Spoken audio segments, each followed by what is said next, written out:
thank you very much. It's a pleasure to sit in with you, not only on Saturday nights, but also on the second Sunday of each month. And once again, where it is still Sunday, the 10th, happy birthday to the U.S. Marine Corps. That's 238 years, and soon to be plus one day. And to those who are in the 11th day of November here in the United States, a happy and respectful Veterans Day, as we pay homage to all branches of the service. Marines, Army, Navy, Air Force, Coast Guard. They're still military, aren't they? Or are they attached to the Department of Homeland Security? I don't know. You may have heard the name Adam Kokesh. He was quite demonstrative in a patriotic act, which has made a little heat for him. So I wanted to bring him on the program. We've spoken with his media man, Jeffrey Phillips, a couple of times. And we're glad to know that he's able to be on the line with us. So why don't we just bring him on board the bridge of the mothership and talk with Adam Kokesh for just a few minutes. Adam, how are you? Hey, outstanding, John. Thank you so much for having me on this evening. I really appreciate it, and I have to say, for all the coverage that you've given to my recent challenges, I greatly appreciate it. And in fact, when I was in jail for 3 months in solitary confinement, but I did make it to general population at the end there when you had my manager, Jeffrey Phillips, and my friend Anthony Antonello on.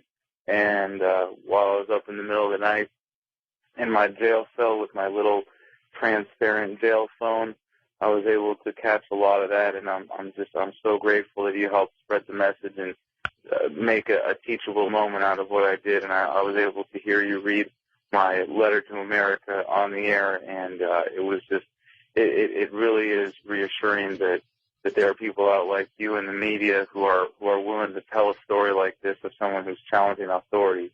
And I just want to say, for everybody else who is a part of that effort in general of bringing attention to my case, I really, really appreciate it. Well, Adam, here's the thing. I just thought, what is this young man up to? You're a veteran, yes? United States Marine Corps, 6.5 years in a combat tour in Fallujah.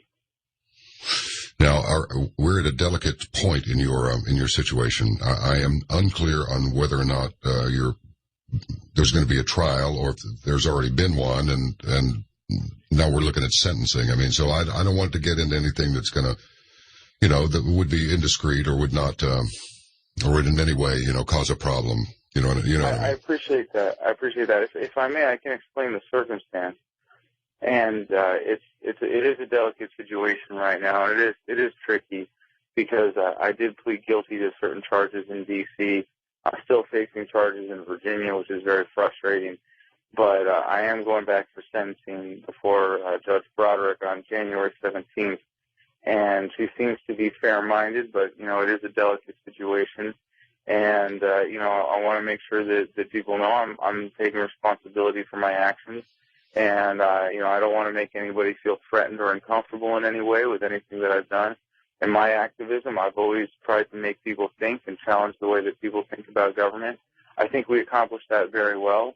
But, any kind of civil disobedience has consequences, or it wouldn't be civil disobedience. So I did plead guilty, and it was the hardest decision I think I've ever had to make in my life. But when you're in jail, and like I said, I did my first 3 months in solitary confinement, and, I was in combat for 7 months. It's not, being in jail wasn't the challenge for me that I think it is for a lot of people, but the challenge for me really was the uncertainty. And when the government's throwing different things at you, and by this I specifically mean the prosecutor, and the conditions are changing all the time, it's a different kind of stress. I pride myself in being pretty level-headed and cool under fire, and I don't get stressed out. But it's dealing with that kind of uncertainty when you're in jail and you weren't expecting it, and you didn't hurt anybody, and you didn't commit any crimes that have victims. It's incredibly frustrating because you never know what someone who's motivated to, put people in jail for victimless crimes is going to do to you. But I do want to say on top of this that, not just for everybody that supported me, but for what I learned while I was there, it was an incredibly humbling experience. And I was able to do some podcasts from jail through the jail phone, and my wonderful girlfriend, Carrie Wedler, who really stood behind me on this, would record my phone calls and then take the audio and put it up on our podcast stream and on YouTube. And I was able to get interviews with some of the inmates that are in there. And, being able to present their stories, I only did 4 months. And, yeah, when you're in jail for 4 months and 3 months of solitary, it can seem like forever. But there are guys who have been in for years who haven't been sentenced yet. There are guys who have been in on false charges, completely false charges, who can prove it. There are people who are guilty, who are trying to find justice. And instead, we don't have a criminal justice system. We have a criminal punishment system. And it's not based on restitution. It's not based on making victims whole. It's based on punishing people. And a lot of guys are there, and they can accept their punishment. But it's really frustrating to see that when somebody goes to jail for for a crime where they have a victim, and there are a lot of guys in there. The cliche that everybody in jail is innocent. I only met one guy who was really just saying, I'm innocent and I can prove it and really, screaming about that. Most of the guys in there are happy to take responsibility for their actions. But if they don't have a victim, or if they do have a victim, if they've hurt somebody, say they stole something, and then they go to jail for punishment, they go to jail for years, and what do? They live off of the taxpayer, and there's nothing expected of them, and it costs $130 to $150 a day to keep someone in jail. We have the highest prison population per capita in the world in America, and then the victim of this crime is doubly victimized as a taxpayer when they have to pay for someone to live with without being productive, and it's just it was to use a term that I hope people can really grasp is Kafka-esque for me, especially when I got the general population, when they say, these are people who are so dangerous they have to be isolated from society. But even for those of you who might be innocent, who are just being held pre-trial, we're going to create this, colony for you guys behind bars. It's insane. And I really hope that not just from my case, but in general, people take all of the lessons of this experience really as a teachable moment to see how far our government has gotten from a true concept of justice. Adam, when were you actually released? This Wednesday, and it was a total shock. It was after my plea, and I was absolutely ready to go back for 8 weeks at very least until sentencing, and I was expecting to, possibly do a couple of years right after that. And there were a bunch of people in the courtroom that day who made their presence known in a very respectful way. It's not always easy in a courtroom, but I think that really played in my favor. And for everybody that showed up last Wednesday in court, I have to say thank you very much. And special shout out to Michael Salvi in Philadelphia, and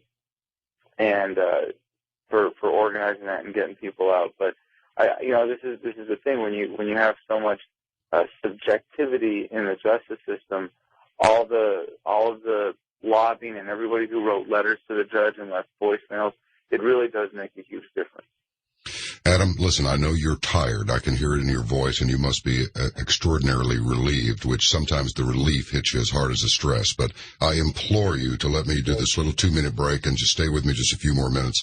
I promise I won't drag you out for the whole hour. Thank you, sir.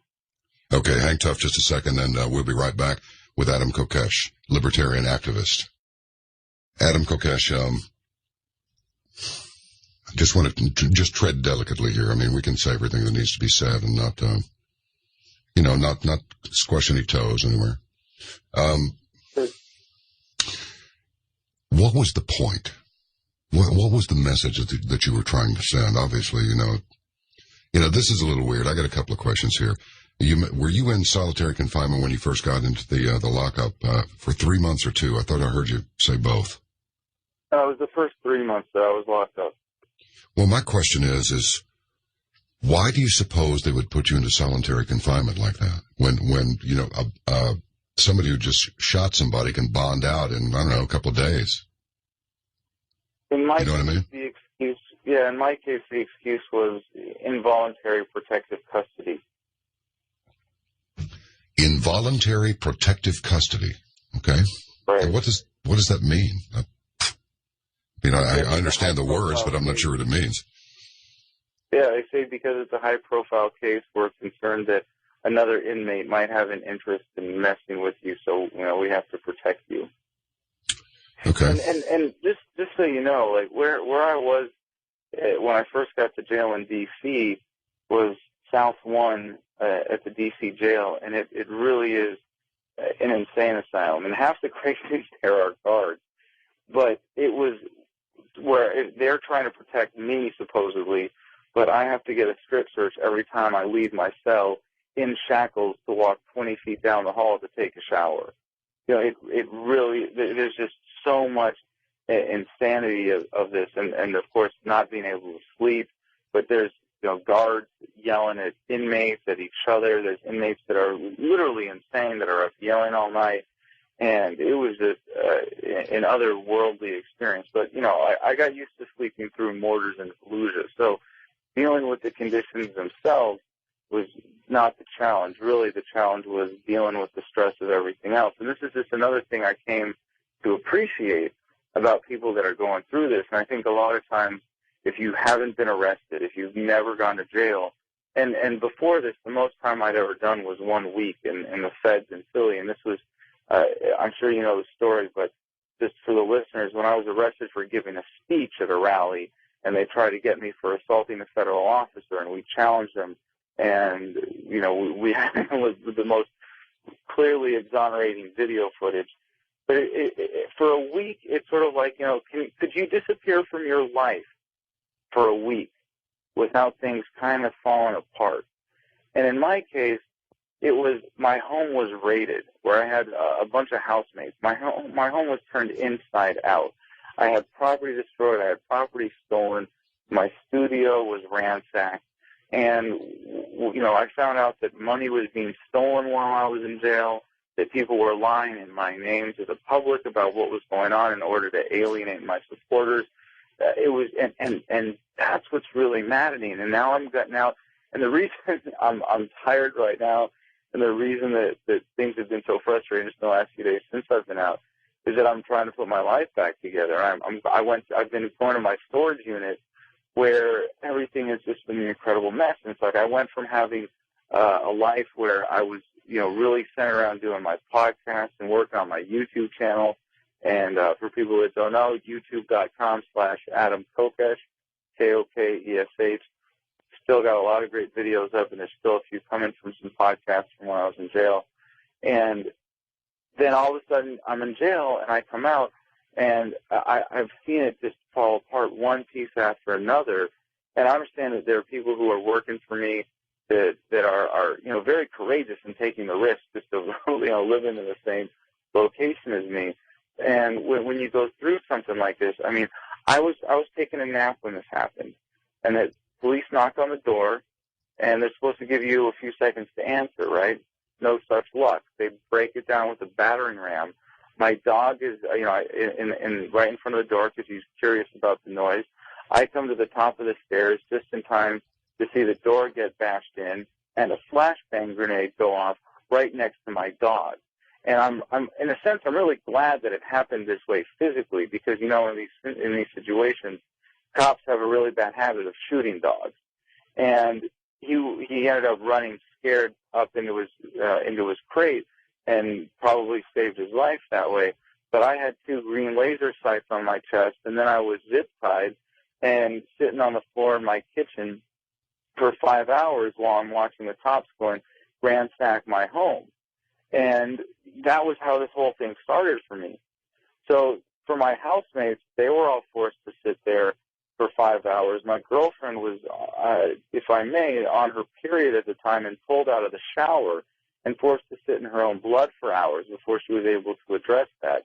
And then I get taken away, and all these people who depend on me holding the operation together are, sitting there in this pool of trauma going, well, what do we do now? And to the credit of most of them, they were able to keep a lot of stuff going. But, you can imagine when something like this happens, really out of the blue. And to be fair, I would not have been surprised if I was served a warrant. I would not have been surprised if I was arrested and detained and released on bail and faced, all the same legal consequences. But for it to happen like this is a really clear case of political persecution. And you might not know, but this is a pattern with the United States Park Police and myself. Every time an officer gets featured in one of my videos, even if you go back to the Jefferson Dance Party in 2011, when I was dancing in protest and I was picked up and body slammed, choke slammed, and kneed in the ribs, it was an officer that just so happened to be featured in a video 3 weeks prior. When the officer tried to tackle me in Philly, it was a guy that was featured in the video from a month prior. When I got arrested in front of the White House and they handcuffed me from behind, and then instead of picking me up by the armpit, picked me up by the hand, it was an officer that a few months earlier had been featured in a video. So all of this pattern of retaliation kind of came to a head with this raid. But when you have law enforcement that can get away with this kind of stuff, and I know you're familiar, and your audience, I'm sure, is familiar with all of the various challenges of living in a police state, but this sort of arbitrary authority has a real chilling effect that makes it harder for people to speak out. But I would just hope that, and I think in large part thanks to people like you, hearing a story like mine has the reverse effect of what they want it to have. And while there is some chilling effect and there is some fear that is very legitimate when you see something like this happen, that more people are motivated to speak out and do something and stand up for justice. Yeah, country's come a long way from couple of cops come at the door and go, okay, come here, to, 4 guys standing there with, AR-15s or M4s or whatever, point at your head while you're zip-tied. It was a helicopter, an armored vehicle, half a dozen cruisers, half a dozen unmarked vehicles, and at least 30 officers at one point or another that actually came into my house, including plainclothes detectives, uniformed SWAT team members wearing ski masks, regular street patrol uniform officers, and plainclothes officers wearing ski masks.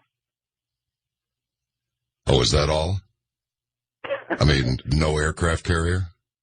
I think they had to switch out the helicopters at one point.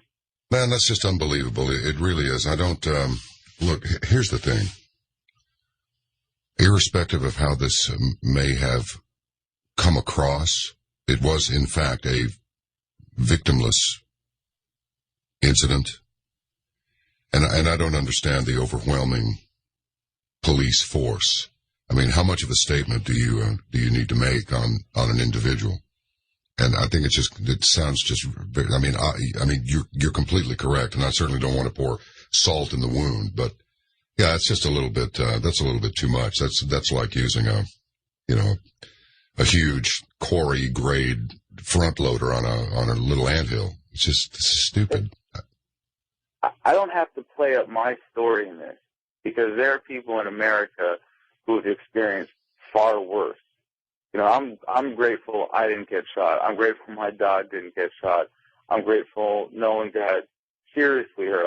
I did get kicked in the face at one point during this ordeal. Not anything major. It was more, of an, I don't want to make a big deal out of this because there are people who have experienced far worse. But what does it say when the United States government sends more men after activists than they sent after bin Laden? That's an extraordinarily good point. What's the next step? What's your next date with the authorities? Well, I'm going back for the charges that I'm facing in Virginia on December 16th, and we're still not sure what we're facing here. And then sentencing in D.C. on January 17th. And I hope that people will stand by me in all this. I hope that people will be there on January 17th in court. And, I'm looking to get this resolved as quick as possible and get back to my regular production. I'm looking forward to writing a book over the next 10 weeks, spending a lot of time with my family. And, I hate to say it, but generally laying low and, being as respectful as I can for the time being. And, they really do, until you've gone through this, you really can't appreciate all the way they get their hooks in you. Hang on. Adam, thank you very much for agreeing to stay around for the rest of the hour. That's excellent of you. Kay fired off an email a while ago, and it's a really good one. Kay says, ask Adam if he finds a contrast between the arrest with a flashbang grenade versus how Aaron Hernandez, who's accused of murdering his friend, and how the police in plainclothes very politely knocked on his door and waited for 10 minutes for him to open the door. Then they politely arrest him without any handcuffs, a murder suspect. I really wanted to talk to you tonight because, I don't want to go into any areas that are going to make anything worse. I mean, frankly, I think everybody's made their point. And, but, I mean, what does it say when people, well, it's like another guest on the program said, when did the American people become the enemy of the state to the point where they're, the force of the state comes against an individual? Not just a couple of police officers going, listen, come on, you got to go with us. There's a problem. But the helicopter and the armored vehicle and laser gun sights all over you and all of that. I mean, you're not saying it, I'm saying it. I just think that's just a little bit much. And, as more and more constitutional rights are violated, and they are increasingly violated, in fact, it's becoming monotonous. What does it say about what our civilization, our society has come to? These things weren't, back in the old days, if one police car was by your house, it's like all the neighbors were going, what's going on over there? Because you just didn't see them. Now it's cameras everywhere and police officers everywhere and all these reports of some of them just really going across the line, which of course makes the entire establishment look bad. It's the old one bad apple will wreck the barrel. So give us a little insight into just some of the observations that you made while you were in a position to do so as to, you were talking about people, you got crazy ones in there that are clearly, at least would be, in my opinion, a good candidate for some medication, screaming all night and stuff like this, and guards screaming at each other and all of that. What is this just a big business and a big show? I mean, is there, I think really you already covered this question. There's not really a justice system. It's more of a criminal justice system. It's like a criminal punishment system. But unfortunately, the ones who do the arresting are often the judge and jury and are meting out the punishment before you even get to trial. Well, John, I'm really glad that people are taking this as a teachable moment and that it's stimulating these kinds of questions and this line of thinking. But the answer to your question really lies in the way that you asked it. Are the people now the enemy of the government? What does that mean? That the government takes advantage of the people? That the government doesn't respect the rights of the people? Has it ever been anything other than that? Is it perhaps inherent to the very nature of government as a monopoly on the initiation of force in an arbitrary geographical area that has made the relationship this way? Is it possible that because government is a racket, in a sense that you phrased the question, that people have always been the enemy of the abusers, the exploiters that are government? Is it possible that when you say they're always violating our constitutional rights, that just in that use of the language you are revealing the truth here, and that it's not constitutional rights. Our rights don't come from a document that gives power to the existence of this racket of government in the first place. Our rights are inherent. And the fact that we identify our rights not based on what we feel is simply our natural state as human beings, but the privileges granted to us by government, really shows how bad a racket this is, how deeply ingrained in our psychology this is. The fact that we refer to ourselves as Americans, as a collective, rather than as individual human beings, and we see ourselves identified not by who we are in our nature, but rather what particular racket we are born into. And this has been described as political Stockholm syndrome, where we have come to love our captors. And in that sense, it's really falling apart now, but because that kind of psychological dependence is so absolutely essential to keeping this racket going. But this is where a libertarian understanding of what government is so essential and so illuminating, because you don't just ask these questions and then go away frustrated. You can actually answer those kinds of questions with an understanding of what's really going on. And when you ask, what is government? It is nothing more than a group of people with a quasi-socially granted monopoly on the initiation of force in their territory. It's a protection racket.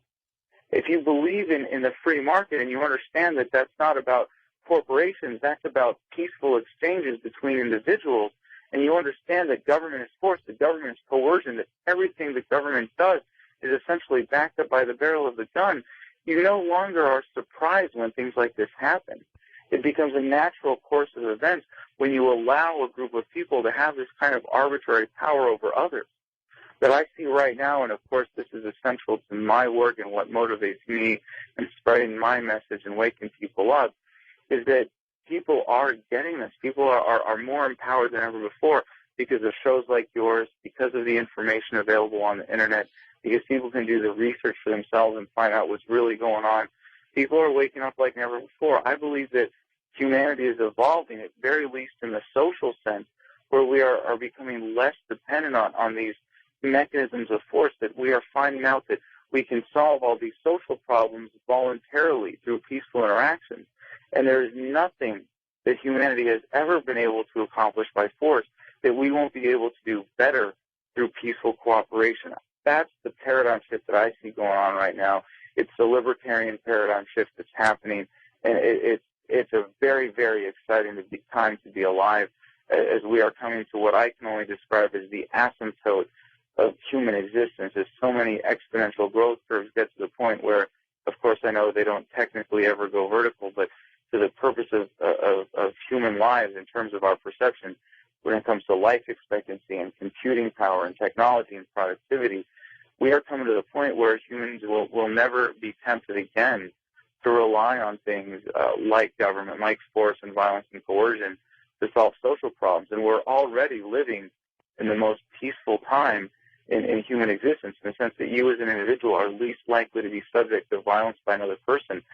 We've come a long way, and it's a beautiful thing. And while we have institutionalized force in government getting out of control, at the same time, there are these overriding dynamics. Maybe it's 2 steps forward, and we're in the middle of a major step backwards right now, but we're about to come to a great step forward in human progress for liberty. That's fantastic. Nate, did I take that break or did I not? We're going to take a break. We're going to take a 2-minute break and come right back with Adam Kokesh, okay? Everybody just hold your position. Anybody who is on hold for open lines, we're going to get to that at the top of the hour, so you might as well stay where you are. You've waited this long, and we'll talk to you. This is the Sunday night edition of Coast to Coast AM. We'll be right back. We're visiting tonight with Adam Kokesh, and Adam, if I ask you any questions that you don't want to get into, all you got to say is, and I'll go, okay, and we'll move on, okay? Because I don't want to cause any problems. I just want to, I'd like to solve some. I'd just like to solve some, you know. Now, you're a veteran, and it has been brought with quite great frequency in various channels of, it's one channel, it's the internet, but various sources on the internet, that returning veterans are regarded as a potential threat to the government. Are you picking up any of that? And do you think maybe... Absolutely. Okay. No, absolutely. And, when you take the people that are most willing to put their lives on the line for what they believe in, and you abuse them, and you take advantage of them, and you use them up and spit them out like you don't care about them, but they're all trained to kill, and they're all very passionate, and they come home from wars that they find out are a racket. You got a big problem on your hands if you're one of the racketeers, and I'm a big fan of Major General Smedley Butler. And when I went through boot camp with the United States Marine Corps recruit training out of MCRD San Diego, you learn about Smedley Butler. But all they teach you is about his military exploits, and how he's one of the most decorated Marines in military history with 2 Medals of Honor and all of the other awards. He fought in World War I and all the Banana Wars. But what they don't teach you about in boot camp is how he came home after that and wrote a book called War is a Racket, in which he described himself as a high-class muscle man for big business. And he was unique in his time for being able to figure it out in an age of limited information when propaganda had a much greater effect. And now that we have the great counter-propaganda tool of the Internet that you mentioned, the guys that come home are able to figure this out much more quickly. And there is an incredible movement of veterans, and I see so many in my audience, in my fan base, of guys and gals especially, who come back and go, what the heck just happened? What were we fighting for? And my cousin died from wounds suffered in Iraq, and I saw Marines die when I was in Fallujah, and I have a tattoo. I have a memorial tattoo of a helmet and a rifle, and it says, "Some gave all for nothing." And it's not easy to accept. And you see a real divergence here. You see the kind of veterans who go on with their lives and bury their heads in the sand, and they love it when they hear, the smoke being blown about veterans serving their country, and they know it's all a sham. And it's those guys that have been through this, that have been through these experiences, that have seen the wastefulness, that have seen the fraud, the abuse that is so throughout all of our current military adventurism. They see that when they see their buddies having died, it's really hard to face up to the fact that they died for nothing, that they died for less than nothing, that they died for a racket, that they died for profit, that they died for war being the health of the state, because the politicians know that a country at war is going to have a rally around the leader effect.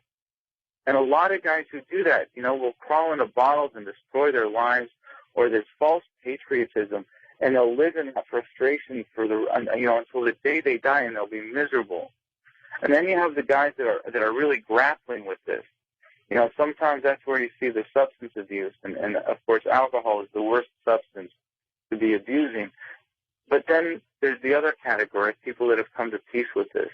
And most of us who have become warriors for truth, become passionate about fighting for real justice. And that's the threat, is that we're veterans who have worked for the government that are going to come home and tell the truth.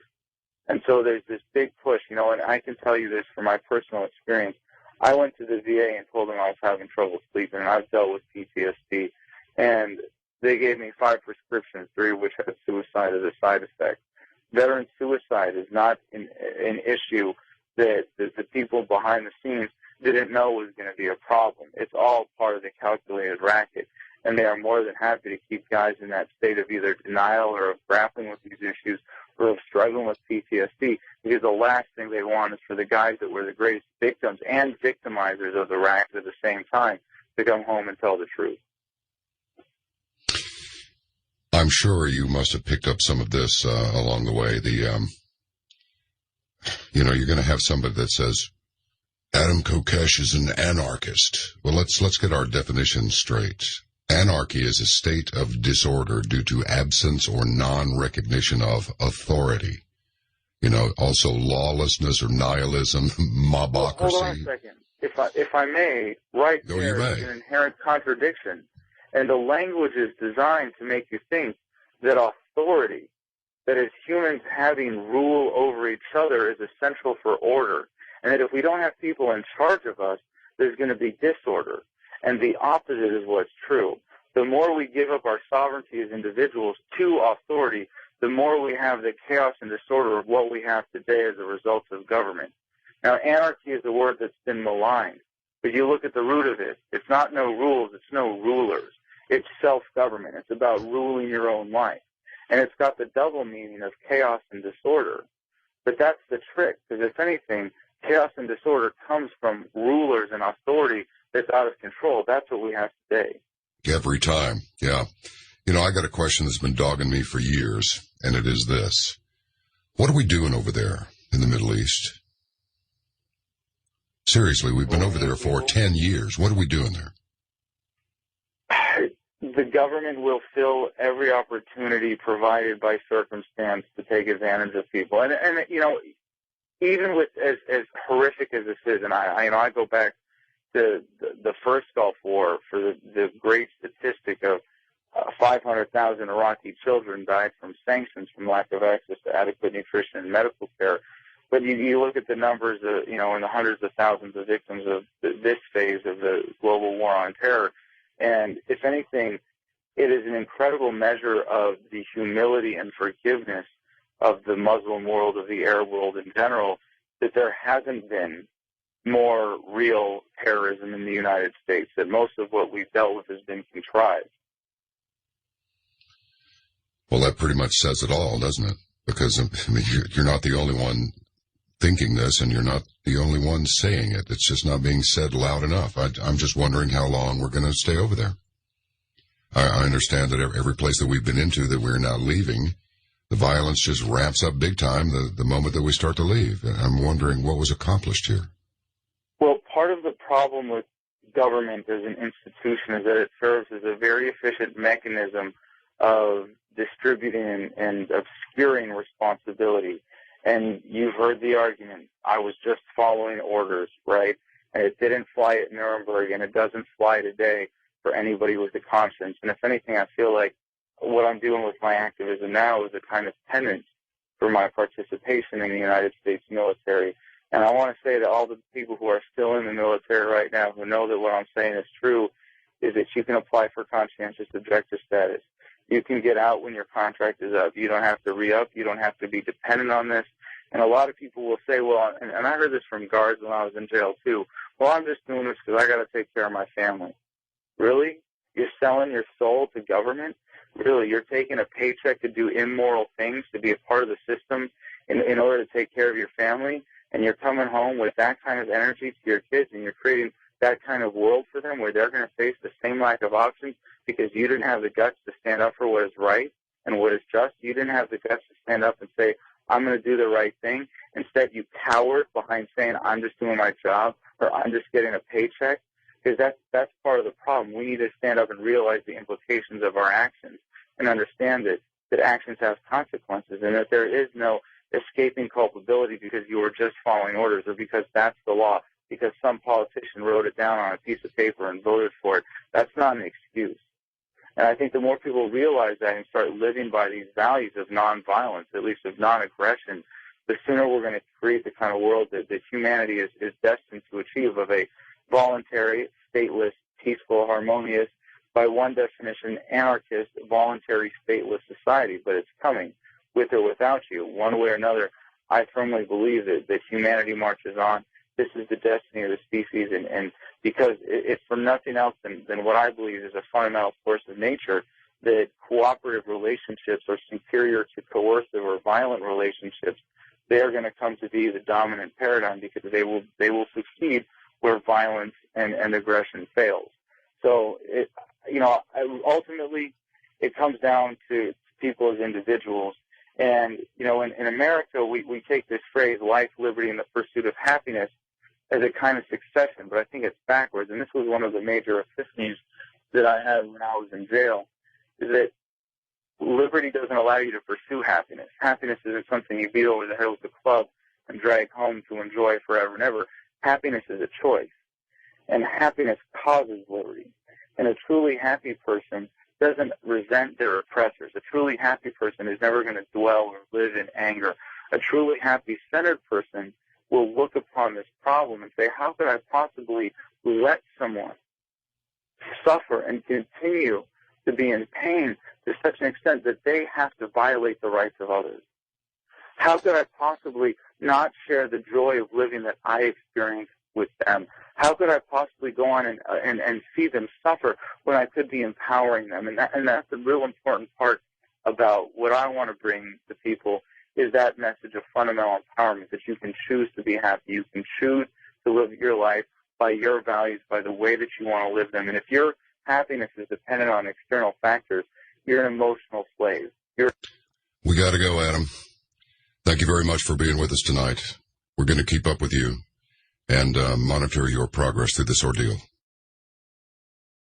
Well, I wanted to hear Adam Kokesh say everything that he could say in the time that we had allotted for this, so didn't really give him a chance to give a proper adios, and I didn't get a chance to do it either at that time, so I'll do it now. It was good to have Adam on the program and to hear his insights into what libertarian activism will accomplish, no matter how you label it. Don't you find the government just more and more invasive into your affairs on every level? If you don't, that's fine. Forget about it. If you do, then I suspect you were listening to what Adam had to say. I hope that everything goes well for him and he'll get time served, and everybody's made their point. The justice system's made their point. Adam's made his point, so call it a wash and forget about it. That would be my vote.